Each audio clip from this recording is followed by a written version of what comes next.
Have you ever seen a colorblind person cry? The first time they put on glasses and saw the sky's true colors? It's not that they had never seen the sky. They just had never seen it as it truly is. And when the real colors finally appeared, they wept. Not because something new was added, but because something long forgotten was finally remembered. Maybe we're not so different. Not colorblind, but emotionally blind. You might know everything about success, about money, about how to speak right, do right, and live right, but still feel empty. Still sense a silence no one ever speaks to.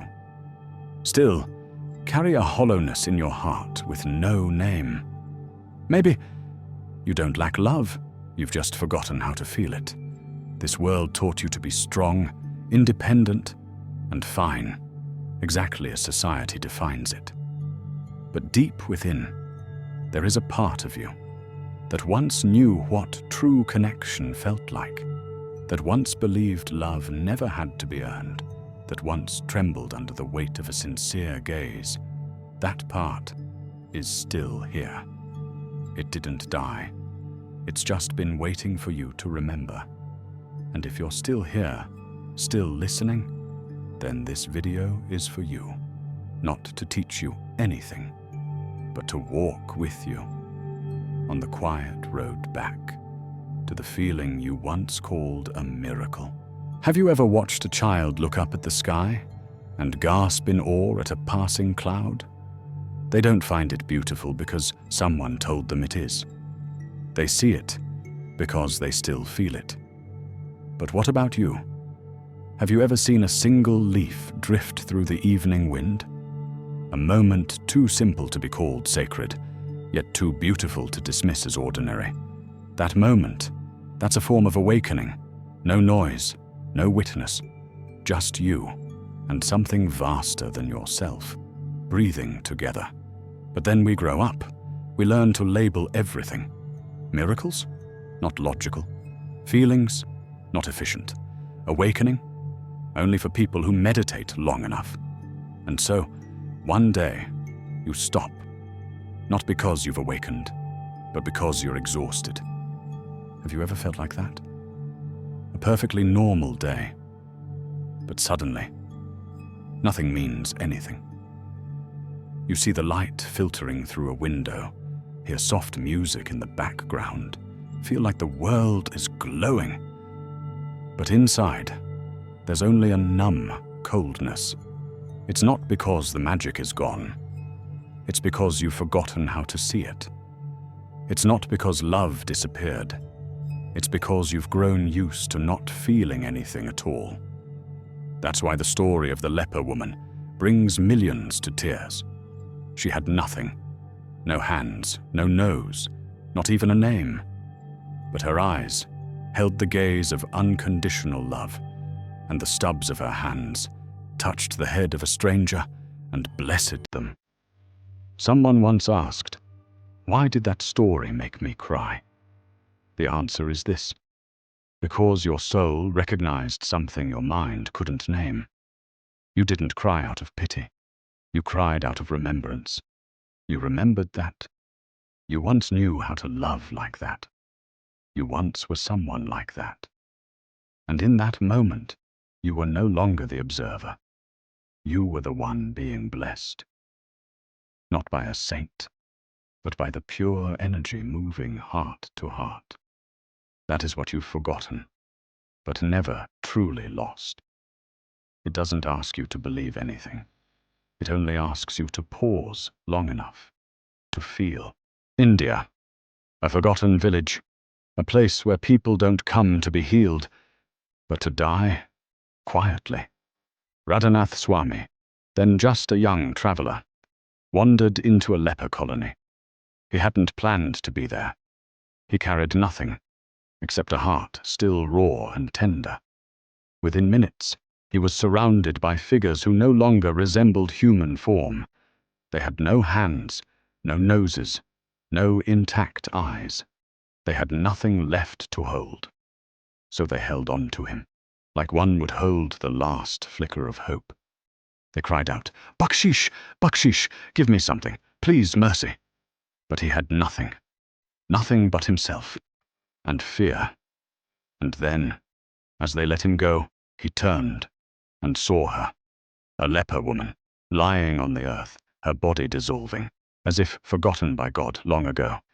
But she looked at him, with the eyes of a mother, not asking, not pitying, just understanding. She raised a hand with no fingers and touched his head, gently, like a petal, and she said, "May God bless you, my child." Maybe you've heard this story before. Maybe you've cried when you did. But have you ever paused, truly paused, and asked, why can someone whose body is nearly destroyed still hold such light inside them? And why did it move you so deeply? The answer isn't about her. It's about you. Because somewhere deep within you, you recognize this love. A love older than pain, older than fear, older than your walls. It's the love you once knew, once were, then forgot. In that moment, it wasn't her blessing him. It was his soul being shown a mirror, a strange mirror, not reflecting form, but the original state of consciousness, unconditional love. She wasn't a savior. She was a reminder that you don't need to become someone to love. You don't need to be perfect to radiate light. You don't need to be healed to be someone's miracle. When love is real, it doesn't ask for reasons. It doesn't arrive from wholeness. It arrives from presence. And you know this, because you have loved like that. Loved without needing it returned. Loved because your heart couldn't love. Like her, the woman who had nothing, but still chose to bless. You might live in a shining city, wearing a smartwatch. But if you've lost the capacity to feel like she did, you've lost something sacred. That story is not meant to move you. It's meant to remind you of who you once were. And maybe still are. In California, there's a forest called Muir Woods. There, the sequoia trees rise like living giants, hundreds of meters tall, living for thousands of years, withstanding snowstorms, earthquakes, and wildfires. And here's the strange thing. They don't have deep roots, the tallest, oldest trees on Earth. You'd think they'd anchor deep into the ground to survive. But no. Sequoia roots barely touch the surface. So what holds them up for millennia? A forest guide answered, "They don't need deep roots because their roots weave into each other. They hold each other upright." Do you hear it? Not philosophy, not theology, just nature. Speaking a truth humanity has forgotten. We've been taught that strength means standing alone, being independent, self-made. But the sequoia, the longest living species on Earth, only survives because it's connected.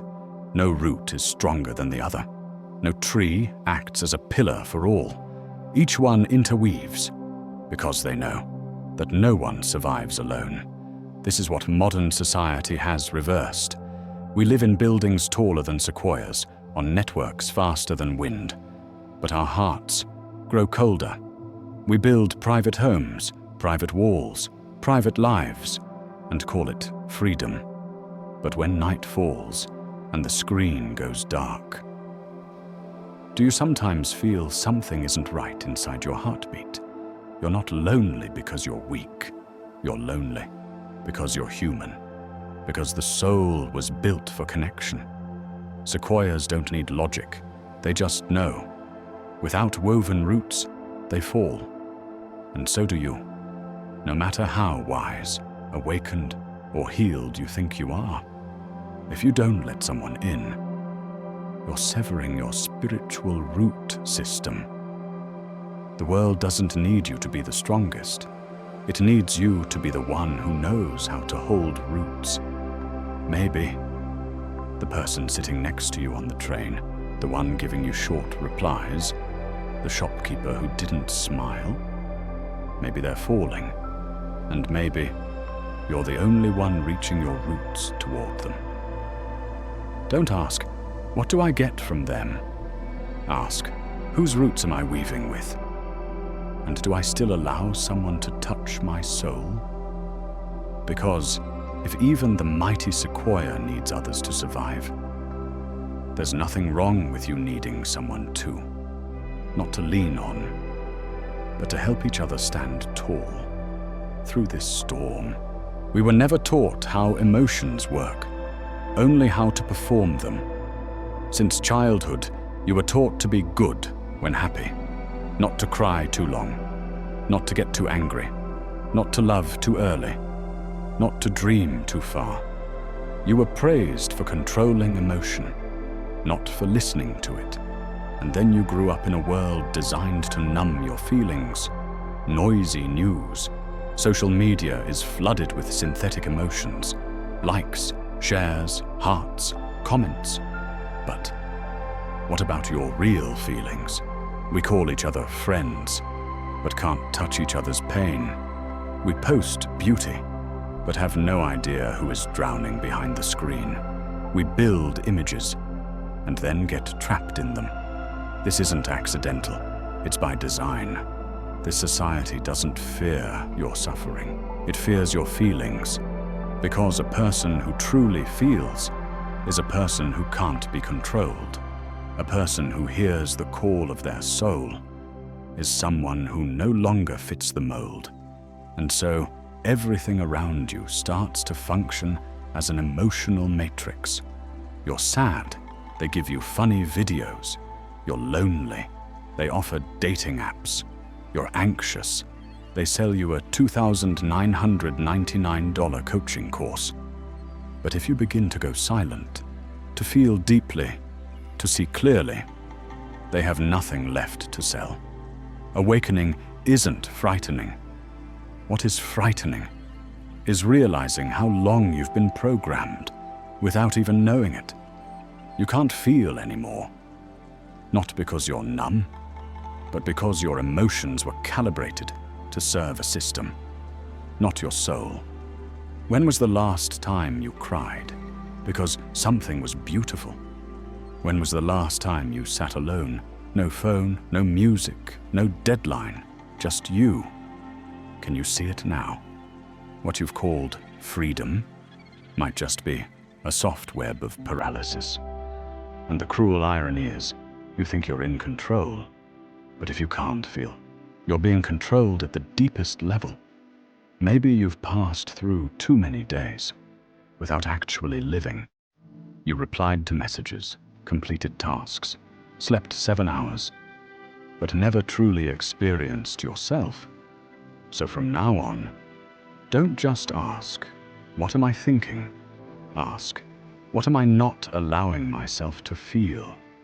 Because right there, in the place you're most afraid to feel, is where your soul is waiting for you to come home. There's something that doesn't show up on medical reports, doesn't appear in any blood test, yet it's silently killing millions every single day. Disconnection. Not from Wi-Fi, but from yourself. You could be standing in a crowd, getting 500 messages a day, smiling and chatting all evening. But deep inside, there's a space quietly spreading, a space no one else sees, and you are too afraid to look. This is the most dangerous syndrome of our time. It doesn't hurt. It simply makes you feel nothing. No joy, no sorrow, no desire. Just existence. Like living in a house where the lights have gone out. You still know the way. You still move. But you can no longer see what's really inside you. Many people go to therapists and say, I don't get it. I have everything, yet I still feel empty. Because what you're missing isn't a goal, isn't motivation, isn't love. It's a primordial connection. between your soul and life itself. Science calls it loneliness. Spirituality calls it soul hunger. I call it the hunger that has no name. A major Harvard study found prolonged loneliness increases the risk of death as much as smoking 15 cigarettes a day. It doesn't kill you instantly. It slowly dims your heart, makes you forget why you came here in the first place. You weren't born to chase deadlines until you drop. You came here to experience life with an open heart. And there is no death more painful. Than is alive and feeling nothing. Maybe you once felt it. A song that made you pause in stillness. A hug from a stranger that broke you into tears. That wasn't just random emotion. That was your soul's connection line trying to heal itself. But if you deny it long enough, it will shut down. Not because you're broken, but because you're tired. You're not tired from working too much. You're exhausted from carrying on, without connection. And I'm here to tell you, there is nothing wrong with you. You're just living out of sync with your natural spiritual structure. You are a being made to connect. You are a soul born to feel. You are an irreplaceable thread in a sacred web of life. And when you remember that, everything begins to change. True love. Don't come so you can have someone. Love comes so you can remember who you are. A child cradles a dying kitten, sobbing uncontrollably. No one taught them to love like that. They expect nothing in return. They simply feel, with a soul not yet shut down. You were once that child. You once loved because you couldn't not love. You once gave without needing recognition. You once saw someone in pain and wanted to stay, not out of duty, but because your heart knew it was right. Then you grew up, and love got rewritten, reprogrammed. It came with conditions, with feedback loops, with scales and measures. You were taught, don't love if they're not worthy. Don't be soft or you'll be used. Love must be controlled or it will make you weak. So you built walls, not to keep others out, but to stop yourself from feeling too vulnerable. But here's the paradox. The more you protect yourself from love, the more hollow you feel. Because you weren't born to shield yourself from love. You were born to remember that you are loved. True love isn't a reward. It's a sacred current that always flows through you, whether you believe in it or not. And those who have touched that original love, they don't need theory. They don't need healing terminology. They just stay. They don't pull away when others fall apart. They don't try to fix the broken. They simply sit, like an open door, not forcing anyone to walk through. The leper woman in the story didn't give love to others. She became unconditional love, not because she learned it, but because it was all she had left. And when a soul has nothing left to protect, nothing left to cling to, what remains is pure light. You didn't cry because she was pitiful. You cried because she still carried what you lost in the process of becoming an adult. True love doesn't come to make you happy. It comes to opening a soul memory you once knew but couldn't name. A kind of soul remembering, beyond time, beyond logic, alive in silence. When you give true love, you don't feel depleted. You feel like you're coming home. Because in that moment, love is no longer something you do. It becomes your state of being. So many search for love, like searching for a fire to warm themselves. But they don't realize they are the fire. You don't need to be loved the right way. You need to remember the way you once loved, before they taught you that feeling is a weakness, with a tenderness that doesn't need proving, with a gaze that doesn't ask why, with a heart that stays open, even after it's been broken. And the miracle is, when you live in that frequency, true love will find you. Not because you deserve it, not because you followed the right method, but because light always recognizes light. You don't need to become better to be loved. You just need to let go of what you're not, so your original light can return. True love doesn't need to be built. It only needs to be unlocked. And you can begin right now. No permission is needed. Just one whisper inside saying, I'm ready to remember who I am. They call it awakening, a word that sounds like thunder, like a lightning strike splitting your mind open in the middle of the night. But the truth of it is rarely that dramatic. You don't suddenly become someone new. You just wipe away the thick dust from your soul's eyes. You've seen it before. You've known before. You've touched the truth. But the world called it naive, and you learned to pretend you didn't know anymore. A child sees a dead ant and holds a funeral. No one taught them about the soul. They just knew. Everything was sacred. You were that child. Then you grew up. And we're taught that only what's useful is worthy. Only what earns money has value. You didn't abandon your soul. You just tucked it away to fit into life. Awakening is not opening your eyes for the first time. It's the journey back to your original gaze, where you once saw miracles in the rain and believed in the light inside others. When you begin to remember, the old world no longer fits. Small talk feels exhausting. Half-truths become intolerable. You begin to feel lost in the very place you used to belong. It's a kind of quiet breaking. No one sees it. But you know, an inner world is collapsing, so a real one can begin. You cry, not from a clear sorrow, but from a nameless longing, a sense that you're walking home but haven't arrived. And then it becomes clear. You're not growing, you're shedding. Shedding old beliefs, shedding roles, shedding the image you thought others needed you to be.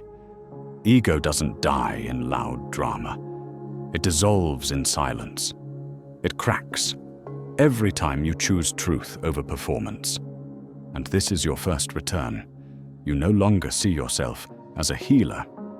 You return to being someone simply learning to breathe for real, for the first time. It's no longer, I know.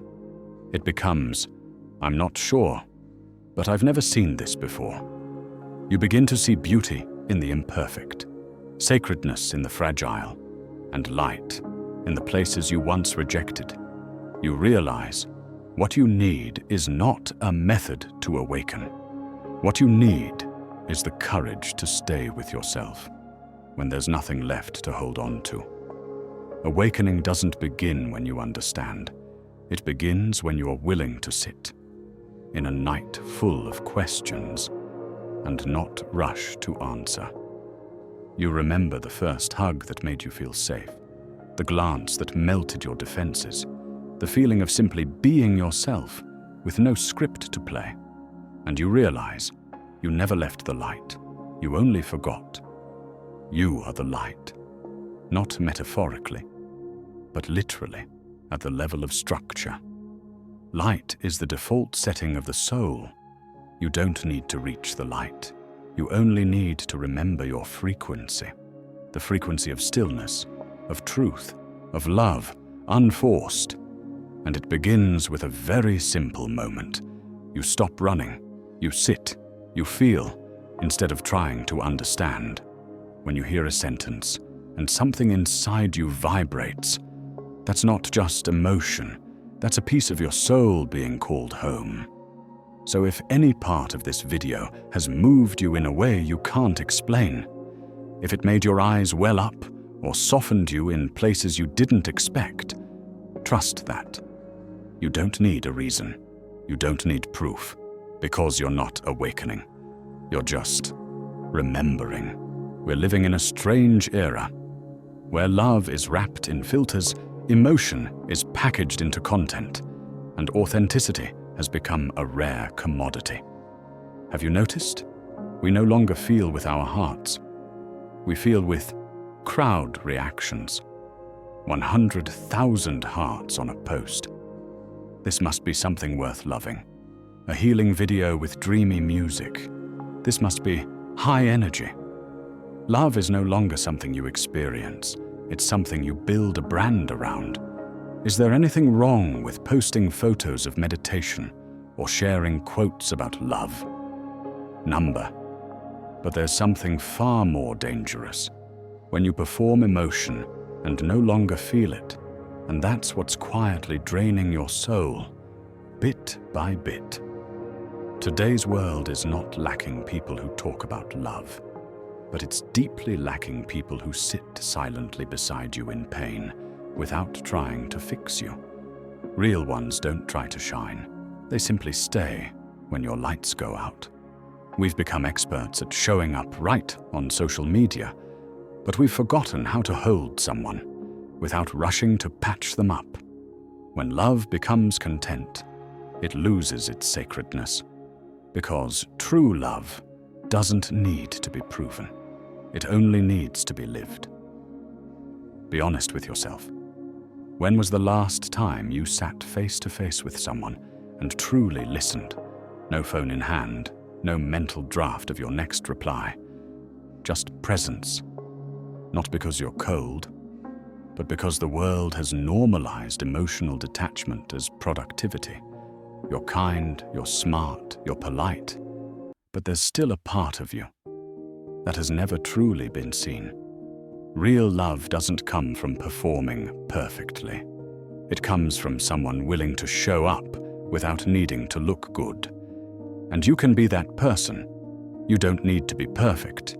You just need to be real. The next time someone shares their pain with you, don't teach. Don't cheer them up. Just sit still and let your soul whisper, "I'm here. I'm not leaving." That is love. No caption is needed. No spotlight. Just one heart, quiet enough not to run away when another is breaking. Do you remember? Where did the story begin? An elderly leper woman. No hands, no nose, no name, with only one thing left: light. When she raised her fingerless hand and touched that young man's head, the world didn't change, but a universe bloomed inside his heart. No background music, no spotlight, no camera, only presence. And that is the real miracle. It doesn't require action. It doesn't ask for effort. It only asks, stay. The hardest part of love is not in giving. It's in staying when there's nothing left to give. Staying with someone in pain they can't put into words. Staying with yourself in silence no one else understands. Staying with the soul when the ego is screaming to run. Miracles don't arrive because you awaken. They unfold the moment you stop running from what you feel. You don't need to reach the light, because light never left you. You only need to stay. Stay with the trembling as you let the mask fall. Stay with the heart, even if it's shattered. Stay with love. That asks for nothing in return. You don't need to wait for something to happen, because the sacred is already here. In the moment you become still enough to look within. You don't have to do anything more. You only need to stay. If you've made it here, it's not because this video is special. It may be because your soul is finally ready. No one knows exactly when they awaken. It doesn't arrive like a bell ringing or pop up like a phone notification. It arrives like a gentle whisper, and you bravely chose to listen. You don't need to understand everything. You don't need to be high frequency, fully healed, or spiritually successful. You only need to stay, feel, and live honestly with whatever part of you is beginning to hum again. And if someday you lose your way again, come back here. Not to find an answer, but to remember that everything you're seeking is already seeking you. Maybe you haven't seen it yet. Maybe you're still unsure. But the truth is, you've already turned your face toward the light. And sometimes, that's all it takes to begin. No pressure, no command, no one judging your pace. It's just a quiet invitation, like a door that's never locked. Standing there, not demanding that you enter, I'm just waiting for you to turn around. And when you step through, there's no ceremony, no fireworks, just a strange, soft feeling, like, I've belonged here all along. You are not from this world, you're only passing through, and on your way back to the light, you are not alone. We, all of us, are fragments of light remembering one another, not to save each other, just to call each other home. So if this video touched something inside you, let it live within you a little longer. No need to share it yet. No need to write it down. Just be still and listen to what's vibrating. And if you feel called to walk further, stay with us, because of this journey is just beginning.